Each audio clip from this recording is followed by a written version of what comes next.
Hi students, this is your Sukanti ma'am. Today I am going to continue the lesson New Religious Ideas and Movements from History. First we are going to learn about Kabir. A small introduction about Kabir. Kabir Das was a 15th century Indian mystic poet and saint. His writings influenced Hinduism's Bhakti movement and his verses are found in Sikhism's scripture Guru Granth Sahib. His early life was in a Muslim family, but he was strongly influenced by his teacher, the Hindu Bhakti leader Ramananda. So அந்த கபீர் தாஸ் அப்படிங்கிறவர் 15th செஞ்சுரியில் வாழ்ந்த கவிஞர், ஒரு துறவி. இவரோட பாடல்களில் ஹிந்துயிசமோட பக்தி நிறைந்து இருக்கும். இவரோட பாடல்கள் சீக்கியர்களோட புனித நூலான குரு கிரந்த சாஹிப்லையும் இருக்குது. ஏன்னா இவர் பிறக்கும்போது ஒரு முஸ்லீம் குடும்பத்தில் பிறந்தாரு. ஆனால் அவரோட குருவா ராமானந்தரை எடுத்துக்கிட்டனால ஹிந்துயிசம் மேலேயும் ரொம்ப பற்றுதலோடு இருந்தார். Now let us start points from our textbook. Okay, the first point is, as a Muslim, Kabir came under the influence of Varanasi-based saint Ramananda. Kabir was born in a Muslim family, as I told you earlier. He became the disciple of Ramananda, who is the well-known Hindu exponent. ஒரு முஸ்லீம் குடும்பத்தில் பிறந்த Kabir ராமானந்தரோட சிஷ்யரா சேர்றாரு. And he accepted some Hindu ideas and tried to reconcile Hinduism and Islam. So he tried to mix the best ideals of Hinduism and Islam. So ஹிந்துசமில் இருக்க ஐடியல்ஸை கற்றுக்கிட்டதுக்கப்புறம் முஸ்லீமில் இருக்கிற நல்ல கொள்கைகளையும் Hinduism இருக்கிற நல்ல கொள்கைகளையும் ரெண்டத்தையும் இணைக்கணும்னு நினச்சாரு. He opposed discrimination on the basis of religion, caste and wealth. He also condemned meaningless rituals. He did many social reforms like opposing discrimination based in religion, caste and wealth. He also worked against meaningless rituals. இவர் சமுதாயத்தில் நிறைய சீர்திருத்தங்களை ஏற்படணும் அப்படின்ற முயற்சியில் இருந்தார். ஜாதி, சமயம், அப்புறம் ஏழை பணக்காரங்க இதை பேஸ் பண்ணி இருக்கிற எல்லா பாகுபாடுகளையும் நீக்கணும்னு நினைச்சாரு. அண்ட் ஆல்சோ சமய சடங்குகள்லாம் செய்யக்கூடாது அப்படின்றதையும் நினைச்சாரு இவர். The next point is, Kabir's verses were composed in Bhojpuri language mixed with Urdu. The Kabir's Granthavali and the Bijak contain collections of Kabir's verses. The verses of Kabir's were written in Bhojpuri language and Urdu. Granthavali and the Bijak are the name of the books written by Kabir. These books contain collection of Kabir's verses. So Kabir எழுதின பாடல் வரிகள் வந்து பார்த்தீங்கன்னா போஜ்புரி லாங்குவேஜும் உருதும் கலந்த லாங்குவேஜில் வந்து எழுதியிருந்தாங்க. கபீர்தாஸ் எழுதிய நூல்கள் பேர் என்னென்னா கிராந்தவாலி அண்ட் பிஜாக். இந்த புக்ஸில் பார்த்தீங்கன்னா கபீரோட எல்லா பாடல்களும் இருக்கும். Next we are going to learn about Guru Nanak. Early life. Guru Nanak, born in a village near Lahore in 1469, showed interest in religious discussions with other saints right from his early childhood. So Guru Nanak was born in a small village near Lahore in 1469. He liked to participate in religious discussion with the elders in his childhood itself. Okay. So Guru Nanak வந்து 1469 லாகூருக்கு பக்கத்தில் இருக்க ஒரு சின்ன கிராமத்தில் தான் பிறந்திருக்காரு. இவர் சின்ன பிள்ளையாக இருக்கும்போதே நிறைய பெரியவங்க வந்து ரிலீஜியஸ் சம்மந்தமான விஷயங்களை பேசும்போது அவங்களோட போய் இவருமே உட்காந்து பேசியிருக்காரு. He visited many holy places and finally settled in Kartarpur near லாகூர். He was very much interested in visiting holy places. So he went to the holy places all over India and finally settled in Kartarpur near Lahore. He died there in 1539. To mark the 550th birth anniversary of Guru Nanak, a corridor is being constructed by the Indian government that will link the Nanak Shrine in Gurdaspur with Gurudwara Darbar Sahib at Kartarpur in Pakistan. So he died in the year 1539 in Lahore. He was born in 1469, isn't it? So 2019 was considered 550th birth anniversary year. So to mark it as a special, Indian government started constructing a corridor which connects Nanak Shrine in Gurdaspur with the Gurudwara Darbar Sahib at Kartarpur in Pakistan. Guru Nanak பார்த்தீங்கன்னா 1539 வந்து இறந்துடுறாரு. லாகூருக்கு பக்கத்தில் இருக்க கர்தார்பூரில் தான் இறந்துடுறாரு.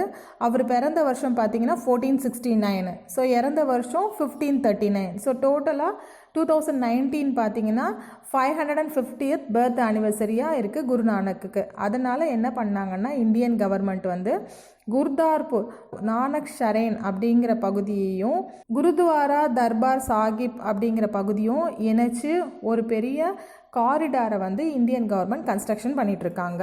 அவரோட 550 birth ஆனிவர்சரியோட நினைவாக அதை வந்து கட்டிட்டு இருக்காங்க. Next we are going to learn about Guru Nanak's teachings. The first point is Guru Nanak preached that God is without form and wanted his followers to practice meditation upon the name of God for peace and ultimate salvation. He taught that there is no form for God and we can get peace and heaven by doing meditation. So கடவுளுக்கு வந்து எந்த ஒரு உருவமும் கிடையாது. நம்ம ஆழ்ந்த தியானம் செய்கிறது மூலமாக அமைதியையும் சொர்க்கத்தையும் அடையலாம் அப்படின்னு சொல்லி இவரோட டீச்சிங்கில் சொல்லியிருக்காரு. He is consider the first Guru by seeks. So சீக்கியர்களோட முதல் குருவாக Guru Nanak நினைக்கப்படுறாரு. His and his successors teachings are collected in the Guru Granth Sahib, which is the holy book of the Sikhs. So the teachings of all the Sikh exponents collected and compiled as a book in the name of Guru Granth Sahib, and this book is considered as the holy book for Sikhs. Guru Nanak மட்டும் இல்லாம அடுத்து வந்த சீக்கிய சமயத்தை சார்ந்த exponents எழுதின teachings எல்லாமே ஒன்னா கலெக்ஷன் பண்ணப்பட்டு அது வந்து குரு கிரந்த் சாஹிப் அப்படின்ற புக்கா எழுதியிருக்காங்க. அந்த புக்கு தான் சீக்கியர்களோட புனித நூலாக கருதப்படுது. It's a very important answer. Which book considered as the holy book for Sikhs? The name of the book is Guru Granth Sahib. Guru Granth Sahib அப்படின்ற புக்கு தான் சீக்கியர்களோட புனித நூலாக கருதப்படுது. The next point is Guru Nanak's teachings were spread through the group singing of hymns called Kirtan. So குருநானக்கோட போதனைகள் எல்லாமே பாடல்களா பாடி மக்கள் கிட்ட வந்து ஸ்ப்ரெட் பண்ணாங்க. The devotees gathered in dharmasalas, rest houses, which became gurudwaras in course of time. Guru Nanak nominated his disciple Lena to succeed him as the Guru. So all the devotees of Guru Nanak gathered in one place and they started singing the Kirtanas. That place is known as Dharmasalas. So Guru Nanakoda followers என்ன பண்ணுவாங்கன்னா ஒரு இடத்துல கூடி பஜனை பாடல்களும் கீர்த்தனைகளையும் பாடுவாங்க. அந்த இடங்களை தான் வந்து என்னன்னு அழைச்சாங்கன்னா தர்மசாலாஸ் அப்படின்னு சொன்னாங்க. குருநானக் தன்னுடைய சீடரான லேனாவை வந்து தனக்கு அடுத்து வரக்கூடிய குருவா அறிவிச்சாரு. குருநானக் இந்த மாதிரி தன்னுடைய அடுத்த குருவை அவரே சொன்னனால அடுத்து வந்த குருக்களும் அவங்களுக்கு அடுத்ததா யாரு குருவா இருக்கணும் அப்படிங்கிறதையும் அவங்களே சொல்ல ஆரம்பிச்சிட்டாங்க. At the time of Guru Gobind Singh, the custom of Pagal baptism by sweetened water stirred with a dagger was introduced. Guru Gobind Singh சீக்கியர்களோட குருவாக இருந்த சமயத்தில் பகல் அப்படின்ற ஒரு முறையை கொண்டு வந்தாங்க. அது என்னன்னா பேப்டிசம்னா ஞானஸ்தானம் பண்ணுறதுன்னு சொல்லிட்டு கிறிஸ்டியனில் ஒரு முறை சொல்லுவாங்க. அது மாதிரி தான் இந்த பகல் அப்படிங்கிறதும். They will give a sweetened water which is stirred இந்த டிராகர்னா சின்ன சைஸ்ல இருக்க கத்தி. அந்த கத்தியை வச்சு ஸ்வீட் அண்ட் வாட்டரை வந்து ஸ்டீர் பண்ணிட்டு அதை யார் பேப்டிசம் எடுக்க போறாங்களோ அவங்களுக்கு கொடுப்பாங்க. Those who got baptism became members of the discipled brotherhood known as the Khalsa, meaning the pure. The men were given the title Singh, that is lion. So those who got baptism was considered as the purest person, which is known as Khalsa. Okay, so இந்த baptism கொடுத்து அந்த பர்சனை வந்து ஒரு புனிதமான பர்சனாக கருதுவாங்க. அவங்கள வந்து கல்சா அப்படின்னு சொல்லி அழைப்பாங்க. சிங் அப்படின்ற ஒரு டைட்டிலும் கொடுப்பாங்க. இவங்க எல்லாருமே புனிதமானவங்களா கருதப்படுவாங்க. Every member of the Khalsa had to have 5 distinct things on his person. These were kesh, uncut hair, ganga, comb, kirpan, dragger, kada, steel bangle and kacha underpant. The person who was considered as the Khalsa, they have to follow some rules and regulations. First one is they should not cut their hair. They have to have ganga with them, that is comb with them, and kirban is the small size knife, and kada means the bangle which is made by a thick steel, and kacha is a small underpants. So இந்த கால்சா அப்படின்னு சொல்ற persons வந்து ரொம்ப புனிதமானவங்களா கருதப்படுறாங்க. அவங்க வந்து சில rules and ரெகுலேஷன்ஸை கண்டிப்பாக follow பண்ணணும். அது என்னன்னா அவங்க வந்து முடியை வந்து கட் பண்ணக்கூடாது. எப்போவுமே அவங்க கிட்ட வந்து ஒரு சீப்பு இருக்கணும். கிர்பான் அப்படின்னா ஒரு குறு வால்னு சொல்லுவாங்க, சின்ன சைஸ் கத்தி. அண்டு கடானா ஒரு ஸ்டீலால் திக்காக செய்யப்பட்ட ஒரு பேங்கிள். அண்டு கச்சானா ஒரு ஸ்மால் கிளாத், ஒரு சின்ன துணி அண்டர் பேண்ட்ஸாக வந்து அதை டைப் பண்ணிக்குவாங்க. Okay, after Guru Gobind Singh, the holy book Guru Granth Sahib is considered the Guru and its message is spread by the Khalsa.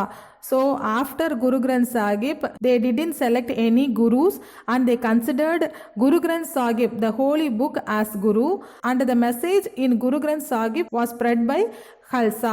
Guru Gobind சிங்குக்கு பிறகு வந்து எந்த ஒரு குருவையும் நியமிக்கல. அவங்களோட புனித நூலான அந்த குரு கிரந்த சாஹிப்பையே வந்து அவங்க குருவாக ஏற்றுக்கிட்டாங்க.